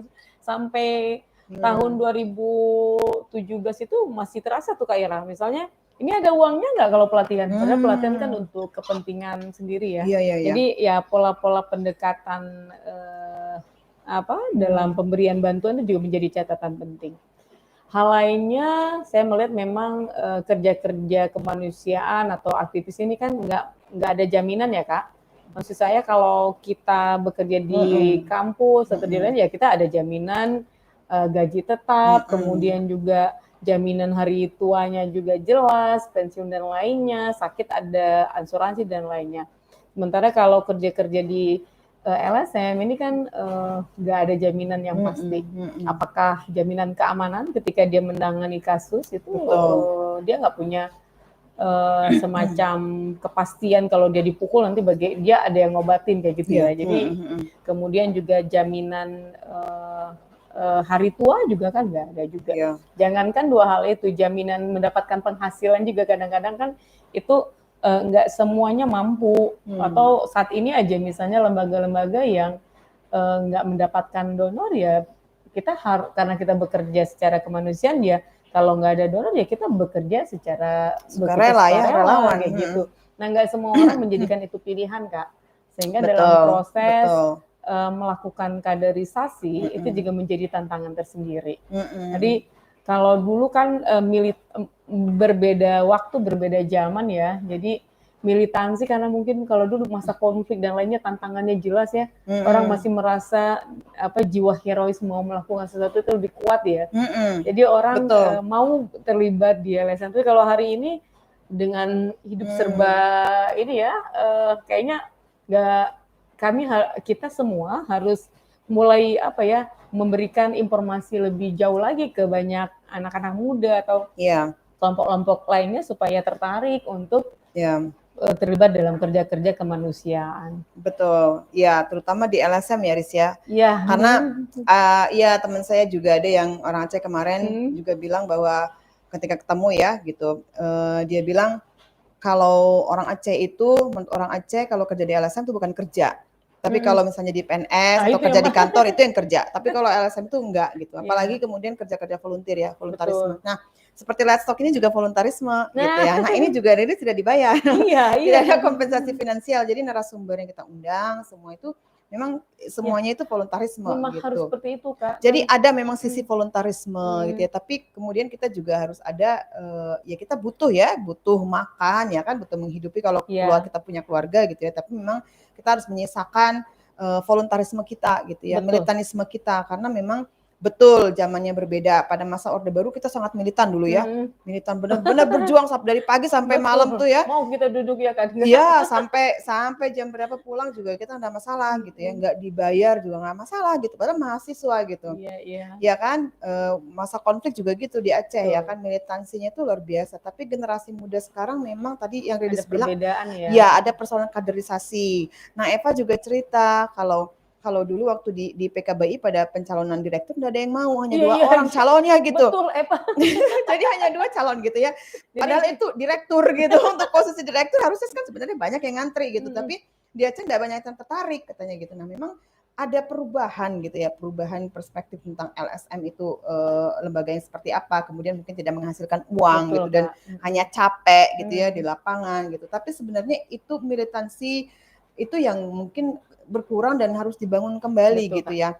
Militansi, kemudian merasa memiliki lembaga, ya sense of belonging, tanggung jawab untuk menjadikan Aceh lebih baik. Iya, dan berjuang ya, semangat terus yang dibangun. Nah, yang ingin saya tanya nih Riz ya, menjaga semangat itu gimana Riz gitu? Sampai Iya, sekarang kok kayaknya Riris masih terus tetap semangat ya Riz ya, dari iya. dulu. Seperti apa Saya Riz? ingat ya masa-masa Mhm, mahasiswa dulu kami kan di komunitas Ikatan Mahasiswa Pemuda Aceh ya. mhm, Jadi kita punya senior-senior dan orang-orang yang saling mendukung.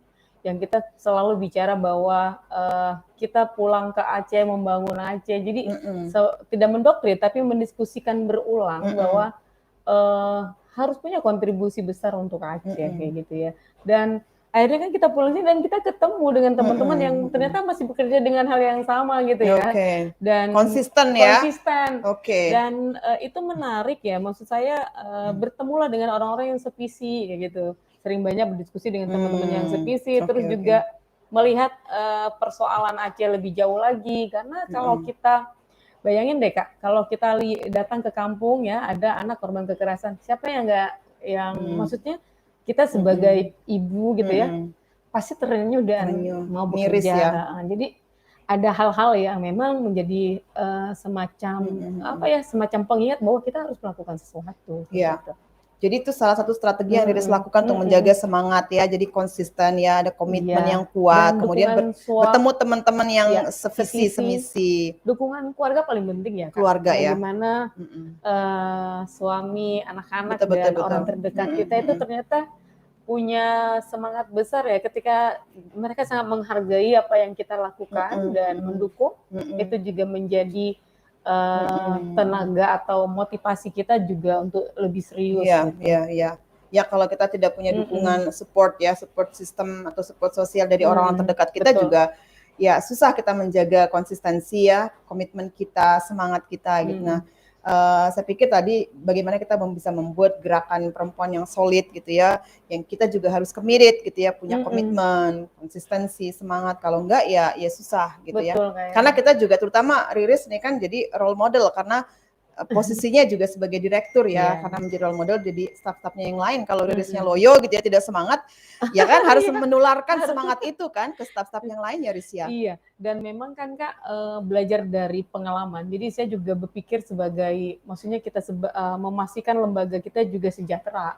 Betul. Jadi kita cukup paham bahwa kerja-kerja sosial itu nggak berbayar, tapi bagaimana memastikan orang-orang yang bekerja juga cukup sejahtera, terjamin keamanannya, itu juga penting Hmm. menjadi refleksi kita. Mm-mm. Walaupun kita di LSM, tapi kita juga punya jaminan keselamatan misalnya. Atau Betul. kita bisa mengurus JHT dan hal-hal ini juga penting. Jadi kita juga bekerja secara kemanusiaan tapi Mm-mm. profesional dalam Mm-mm. Mm-mm. memfasilitasi kebutuhan dasar. Betul. Nah, itu yang menjadi catatan sehingga Flower memastikan stafnya memang harus punya Betul. BPJS, harus punya Betul. JHT kayak gitu-gitu Kak. Karena kalau Iya. nggak dari kita, memang kita nggak bisa akses ke pemerintahan ya. Mm-mm. Mm-mm. Jadi harus menyelamatkan diri Mm-mm. juga Ya, gitu.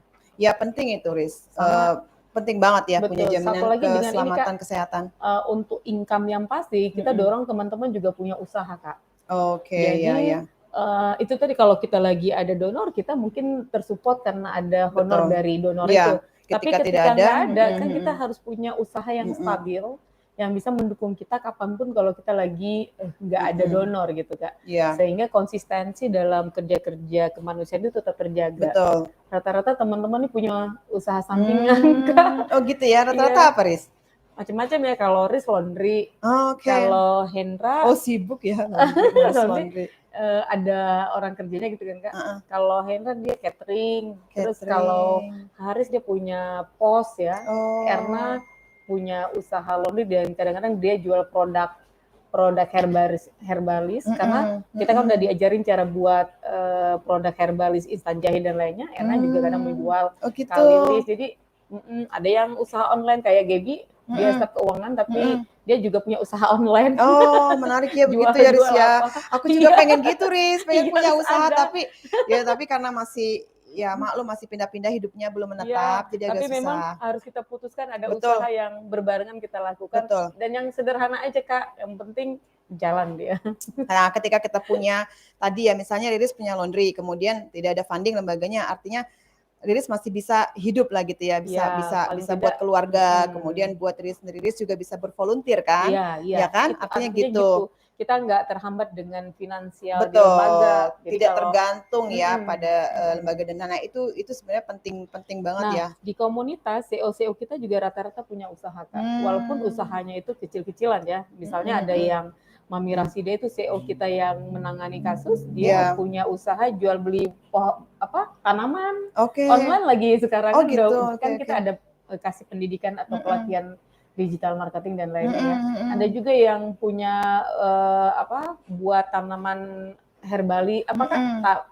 Tanam apakah yang tanaman organik Organik, dan oke. dia jual macam-macam. Mm-mm. Oke ya, menarik sekali untuk menopang hidup ya, Mm-mm. hidup masing-masing ya.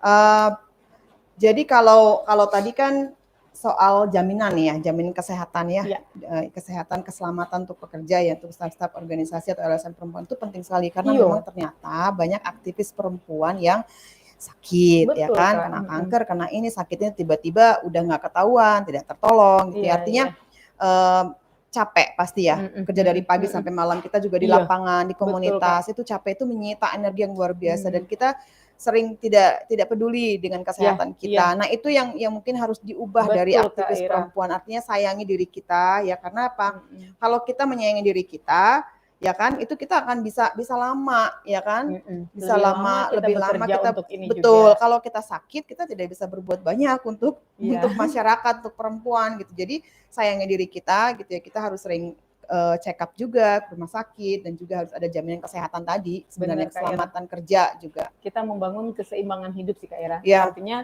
teman-teman kita bekerja memang untuk kemanusiaan, tapi diri kita juga manusia yang harus diberikan mm-mm, haknya. Apakah hak mm-mm, kesehatan, hak maksud saya gini, betul. seringkali kan jam kerja kita nggak tentu ya. Ya, Kita kalau LSM sedang begitu. iya kita kalau keluar kita sudah membangun mengupayakan supaya jam kerja yang teratur. Bukan apa-apa Kak, kalau nggak teratur juga mengganggu semuanya kan. Betul. Jadi jam kerja ya jam kerja, jam keluarga ya Mm-mm, keluarga. mm-mm, Jadi mm-mm. ada waktu dia untuk bersama keluarga kayak Iya, gitu. Satu minggu itu kita upayakan nggak ada kegiatan, tapi kalaupun ada kegiatan ya harus ganti hari, pilihannya pilihan kayak gitu. iya, iya. Tetap secara kebijakan kita Mm-mm. dorong supaya staf-staf kita juga bisa memanfaatkan waktu dengan Iya, keluarganya dan memastikan kesehatannya cukup istirahat dan lainnya iya. gitu. Artinya profesional juga ya. Mm-mm. Mm-mm. Ya, nah saya mau balik lagi ke persoalan implementasi syariah Islam di Aceh ini penting sekali ya. Bagaimana penerapan syariah Islam di Aceh ini menjadi tantangan dan hambatan ya, tantangan hambatan bagi penguatan hak-hak perempuan dan keadilan gender di Aceh. Lalu bagaimana menegosiasikan ya, menegosiasikan hambatan, tantangan dan kesempatan gitu ya. Kesempatan apa sih yang bisa dimiliki ketika misalnya Aceh memiliki atau menerapkan syariah Islam gitu ya. Apakah memang lebih banyak mudaratnya gitu ya, lebih banyak tidak mendukung gerakan perempuan atau keadilan gender atau sebenarnya bisa dimanfaatkan untuk kepentingan pemenuhan hak-hak korban kekerasan terhadap perempuan dan anak dan juga untuk keadilan gender. Seperti apa, Riz? Sebenarnya kan Kak Ira kalau kita berpegang pada konsep dasar syariat Islam itu kan rahmatan lil alamin ya, kita Betul. semua paham itu ya. Tapi maksud saya kalau ini bisa dijalankan secara kafah, istilahnya secara sempurna, tentu hak-hak perempuan, hak-hak kita semua bisa terpenuhi. Hanya saja kan tantangannya dalam memaknai nih, dalam Ya, betul. menafsirkan, menguraikan dan melaksanakan ini yang kemudian ada sedikit ketidaksesuaian sehingga adalah kebijakan yang diskriminatif atau adalah tindakan-tindakan yang merugikan salah satu pihak kayak gitu ya. Nah, menurut saya ya harus dikaji lebih serius supaya bisa benar-benar memenuhi HAM atau kita balik saja ke konsep dasarnya itu rahmatan lil alamin, lebih ke situ. Gitu Kak Ira. Ya, lalu kalau pengimplementasiannya, pengejawantahan dari syariat Islam sendiri misalnya oleh pemerintah dan masyarakat itu sebenarnya jauh dari rahmatan lil alamin gitu ya atau sebenarnya tidak sama sekali gitu ya atau setengah hati menjalankan rahmatan lil alamin atau sebenarnya itu belum begitu ya, belum. Jadi masyarakat banyak yang belum tahu bahwa sebenarnya Islam tidak membolehkan kekerasan terhadap Iya. perempuan dan anak gitu. Tapi kenapa masih Kasusnya banyak malah terjadi? banyak, Nah, iya. kasusnya banyak. Misalnya perkosaan terhadap anak tadi yang kemudian dibebaskan pelakunya oleh Iya. mahkamah itu kenapa gitu? Kalau saya melihat Kak Ira, ini Mm-mm. juga pemahaman terkait syariat Islam ya. Jadi pemahaman dan kemudian upaya yang mungkin dilakukan itu lebih pada yang simbolis ya, atau Ya.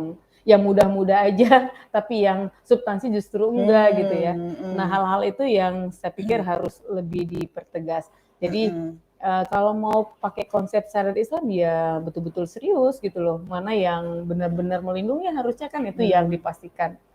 Yang ya jadi pemahaman orang-orang terkait ya, apalagi pengambil kebijakan itu juga menjadi penting bisa ke titik itu Kak Ira. Jadi bukan titik bagaimana syariat Islam itu bisa jalan secara simbolis bahwa ada aturan dan orang dikejar-kejar supaya sholat Jumat atau pakai jilbab, bukan itu, tapi yang hakiki gitu lah, substansi. Jadi masyarakat yang merasa nyaman menjalankan agamanya gitu kan. Maksud saya yang hal-hal yang hakiki, misalnya juga tingkat kesehatan, kan kesehatan juga bagian dari apa ya, terkait dengan syariat Islam juga kan.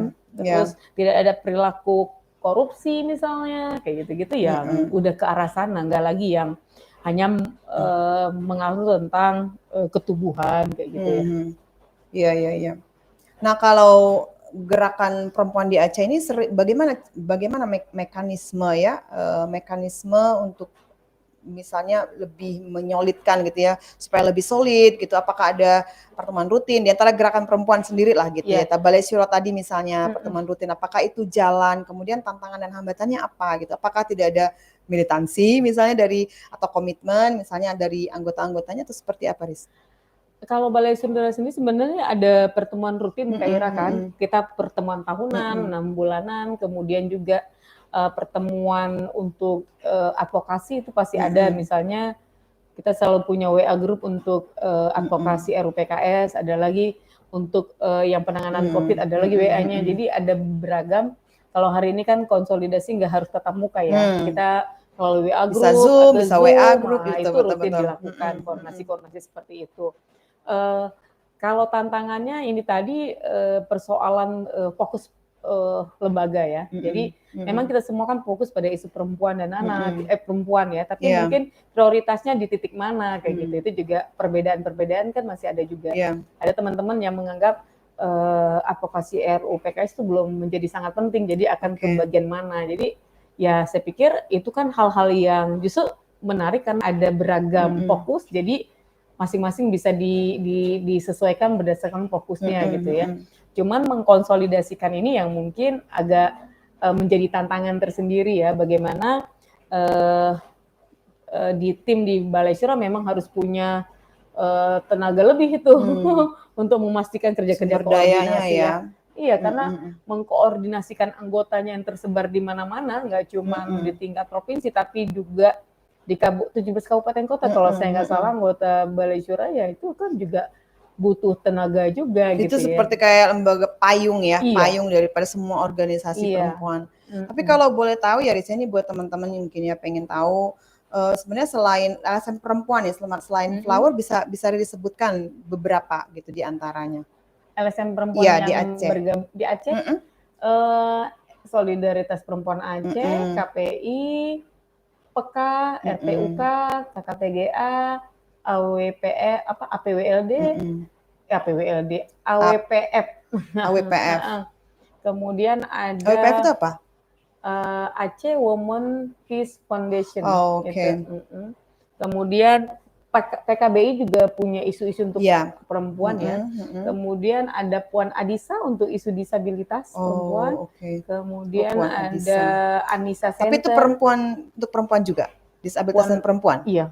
Oh gitu. Untuk isu disabilitas Puan ya. Adisa. Kemudian ada Puli. Kakak kenal sama Kak Dian ya. Ya, Kak Dian sama Kak Hanum. Iya, nanti juga akan menjadi tamu di podcast dengan juga. Mereka tentang Puli. Psikologi, penanganan korban, psikososial ya. Psikososial. Mereka fokus di situ ya. Kemudian LBH Apik. Ya. Dan Ada banyak lagi sih, Ya, Kak. oke. Ya, terima kasih update-nya ya, Riz ya. Ya. Nah, Riris ini kan bisa disebut sebagai generasi muda ya, atau generasi baru lah gitu. Karena kalau kita bicara generasi lama tuh tadi Kak Suraya ya kan? Ya kan Kak Suraya pasti Kak Hairani, Hmm. Kak Idar ya kan? Oh Idar iya ya, Kak Samsigar Idar, sama Kak Nana. Kak Nana ya kan? Azriana. Nah, kemarin ketemu waktu ada acara Komnas Perempuan kita ketemuan. Ada tim KP, kemudian ketemu Kak Idar, ada Mbak Nurher kan ketemu Bener ya. sama Kak Nana. Nah, jadi selain Riris nih siapa lagi sih generasi muda yang masih bertahan ya Riz ya? Karena gini, karena nggak semua atau seperti tadi ya nggak semua orang tuh mau bertahan gitu di alasan perempuan dan apakah ada semacam beban tanggung jawab kita meneruskan estafet gerakan perempuan di Aceh atau seperti itu atau seperti apa? Rasakan gitu. Kalau saya pribadi ya merasa begitu sih Kak. Ini kan kerja-kerja kita masih banyak ya. Jadi kita masih membutuhkan dukungan atau partisipasi banyak teman-teman perempuan ya. Sehingga Flower juga mulai kita melakukan kaderisasi yang serius juga, mulai dari sekolahannya, pelibatan teman-teman staf yang potensial ya. Jadi mendorong mereka menjadi berperan strategis, apakah narasumber atau bertemu dengan pengambil kebijakan, yang gitu-gitu udah kita dorong ya Kak. Kalau yang barengan notis itu, dulu kalau Balai Syura dia punya kafe ilmu Kak. Jadi kafe ilmu itu tempat diskusinya teman-teman kader perempuan potensial waktu itu. Dan kafe ilmu itulah ada Eva, yang beberapa yang akhirnya kami menjadi pimpinan ya. Itu kafe ilmunya di masa Kak Nur Siti, Bu Nur Siti yang Kak Nur Siti yang memang sangat memperkuat kafe ilmu ini ya. Juga ada Kak Norma di dalamnya dan Karanika Sara sudah pasti karena saat itu presidium ya. Tapi yang banyak berinteraksi itu dengan Kak Nur Siti.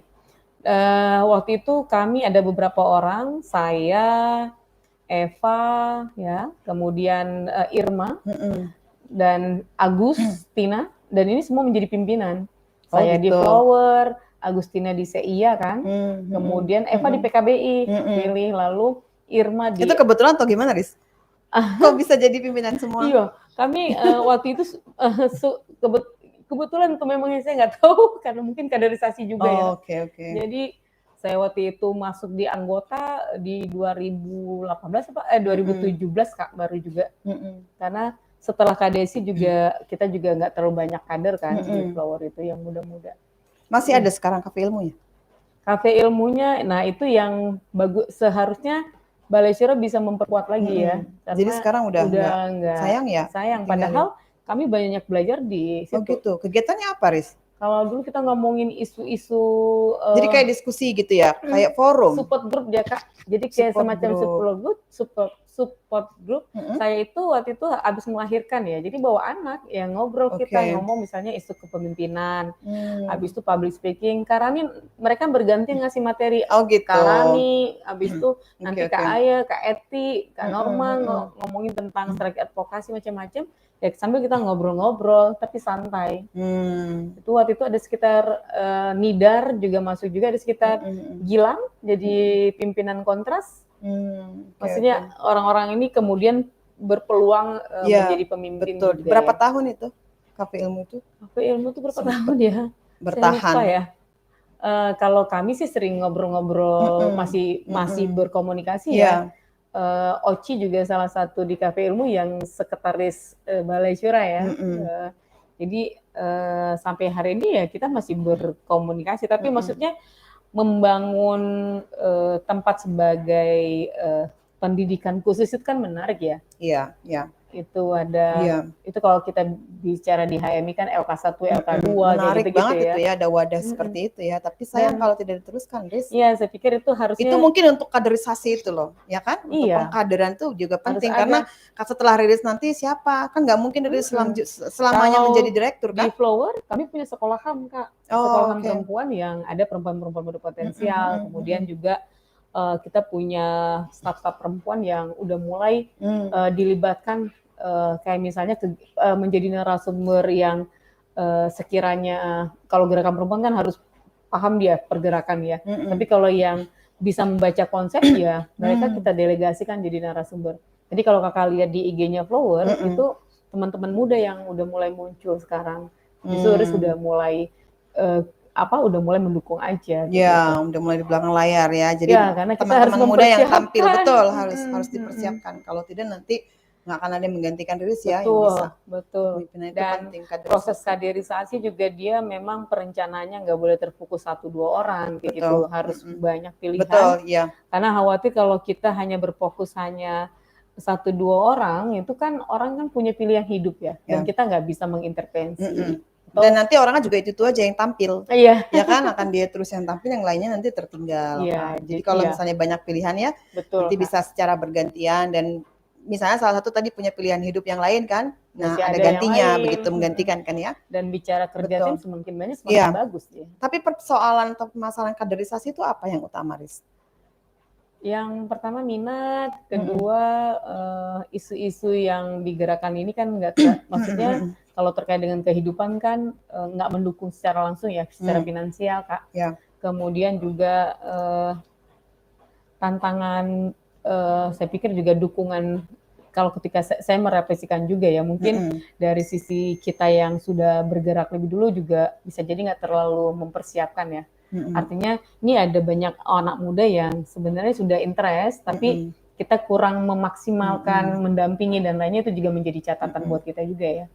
Kemudian hal lainnya ya, lebih memilih yang finansial, yang lebih pasti ya, lebih pasti untuk kebutuhan hidupnya kayak gitu ya. Keberlanjutan hidup ya. Keberlanjutan hidup. Betul. Dan satu lagi, kalau udah menikah seringkali memang karena kita di Aceh, kalau fungsi reproduksi kita sudah berjalan kan kadang-kadang itu menjadi tantangan juga. Dan untuk menseimbangkan itu memang cukup sulit. Saya sudah ngalami juga ya bagaimana punya anak dan bekerja di LSM itu juga. Banyak yang mundur ya, mengundurkan diri setelah menikah, perempuan-perempuannya. Iya, gitu. mengundurkan diri karena nanti pasti keluarga akan memastikan supaya kita fokus dengan anak-anak, proses menyusui dan lainnya gitu ya. Karena ya, di lingkungan masyarakat kan juga begitu. Itu juga jadi tantangan tersendiri. Apakah ada tantangan dari suami juga, misalnya tidak boleh gitu ya lagi bekerja, itu ada seperti itu? Ada juga kasus seperti itu, karena yang menjadi tujuan utama kan bagaimana memastikan kebutuhan anak ini benar-benar terpenuhi. Ketika perempuan bekerja berarti kan 2 tahun yang harusnya anak ASI eksklusif dan kemudian juga butuh pendampingan yang maksimal itu kan agak terkendala. Itu juga kadang-kadang staf kami ada berapa orang itu padahal potensial muda-muda kan menikah udah nggak lanjut lagi. Ada floor, ada berapa kali itu ada stafnya yang jadi merekrut lagi kader baru lagi gitu ya, pergantian. Iya, dan tantangan.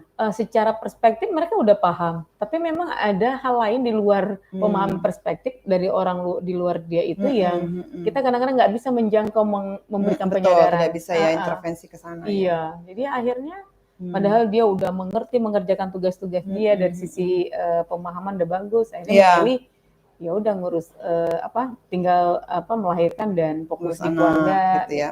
Banyak seperti itu ya.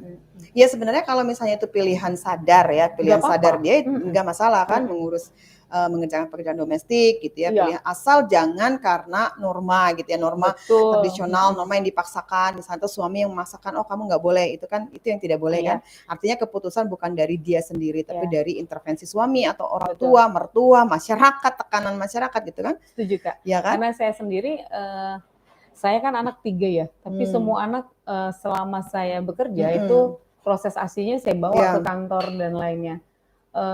Bisa jadi orang-orang yang punya pemikiran berbeda melihat saya double burden, tapi sebenarnya saya memilih hal itu dengan sadar karena saya ingin selama 2 tahun anak saya dekat saya, atau selama 5 tahun dia tetap bareng sama saya pergi, dan malah suami saya yang sering boleh nggak ditinggal aja biarin, tapi kadang-kadang orang tidak boleh dijudge, yang penting kita pilihan sadar, kita memilih secara sadar, kita membuat keputusan sendiri dan itu bukan dipaksakan oleh orang lain, oleh suami apalagi ya terutama ya.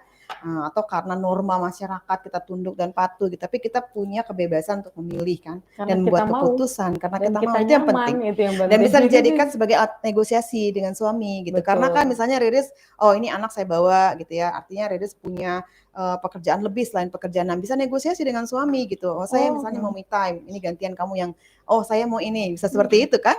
Itu Justru jadikan alat negosiasi itu. bener, malah justru dia biasanya kan pasangan kita ya mau memastikan, wah dia juga sayang kan lihat kita bawa anak, jadi dia nanti dia yang memastikan ada orang yang jaga, dia memastikan kamu harus bawa mobil dek, karena kalau nggak bawa nanti anak-anaknya sayang, dan kamu juga kesulitan. Jadi maksud saya itu juga suami kalau sejauh dia memahami dengan kebutuhan kita juga lebih mendukung ya. Jadi Oke, kita mau bicara soal kolaborasi nih sekarang nih ya, menjelang terakhir pembicaraan kita, kolaborasi antara Flower atau lembaga swadaya masyarakat perempuan di Aceh sendiri dengan lembaga kampus, misalnya PSW, kalau di Aceh ada PSGA ya, PSGA, PSW. Nah itu seperti apakah itu berjalan gitu ya? Tadi sudah sempat berbicara secara personal mungkin tadi ya, tapi secara kelembagaan, Riz. Secara kelembagaan kita punya hubungan cukup intens ya. Kerjasama seperti yang apa? Yang pertama teman-teman di kampus itu mereka punya mahasiswa yang dimagangkan di Flower secara rutin untuk belajar tentang isu-isu perempuan, isu-isu yang sedang dilakukan oleh Flower.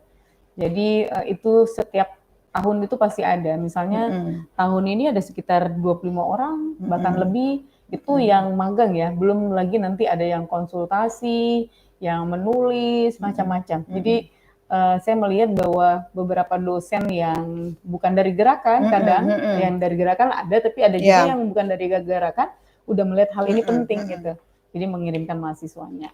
Kemudian kerja-kerja sama lainnya misalnya dalam advokasi ya. Kalau dengan PSGA itu kita waktu itu advokasi untuk pemenuhan hak anak. Itu ada. Terus kalau dengan PSW kita advokasi tentang jinayah waktu itu dengan kelembagaan KETI ya.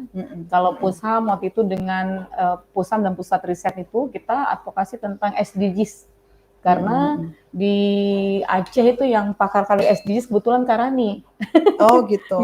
Tapi kita kerjasama secara kelembagaan karena SDG Center itu kan hanya boleh di kampus. Jadi Karani mewakili kampus di SDG Center dan kita kolaboratif Flower, Bapeda dan lainnya untuk memastikan era di SDGs di provinsi dan 3 kabupaten di Aceh.